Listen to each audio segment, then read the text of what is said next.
There'll probably come a time where you need to lift some floorboards up. Maybe you're installing some new sockets or you're doing some plumbing and you need to lift the floorboards. There's an easy way to do it and there's an hard way. So I'm going to show you the way that I do it, which I think is the easiest way. But obviously the easiest way is to find the floorboard that's already been lifted up once. Before we do this, we're going to make sure we put some gloves on and some safety glasses. If you look at this floorboard here, you can see that this has been lifted previously. And someone's put some filler in there, this one's been screwed down. So that would mean that that particular board will be pretty easy to lift up again. All you have to do is remove the screws. If it's got nails in, just lever the board up.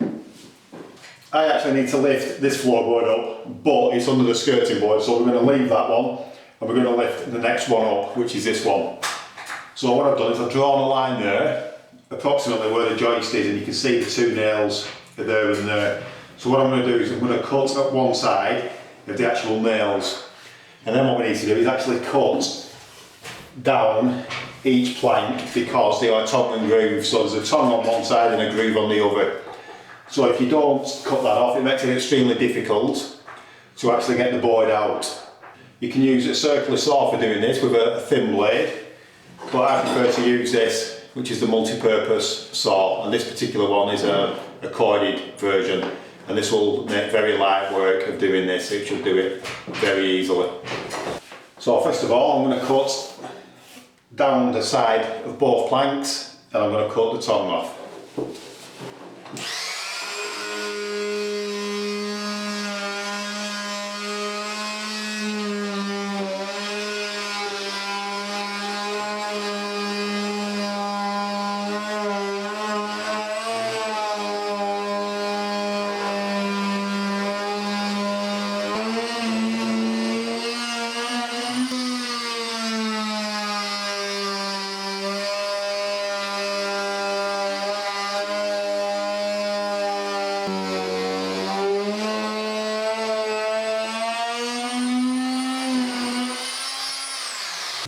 And obviously before you do that, you do need to make sure that there's no pipes or cables running underneath the actual board that you're lifting. You'll also notice that the actual blade on this isn't very big, so it's virtually impossible to go too deep and damage any cables and wires that are under there, but you do still need to be careful. So you can see that I've already marked across there using a marker pen, and I'm now going to cut across that line using the multi-purpose saw.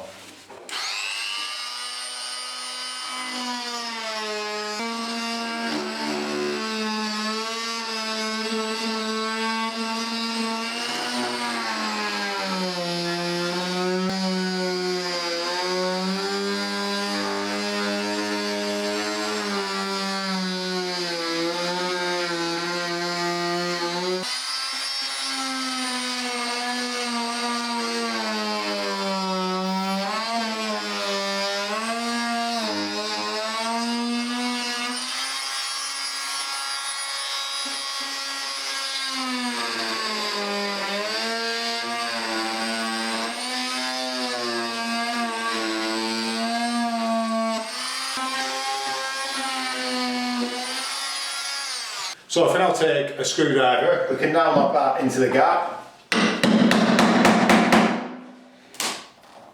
And we can start to lever the board up.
once you get it so far, you can then just pick the board up.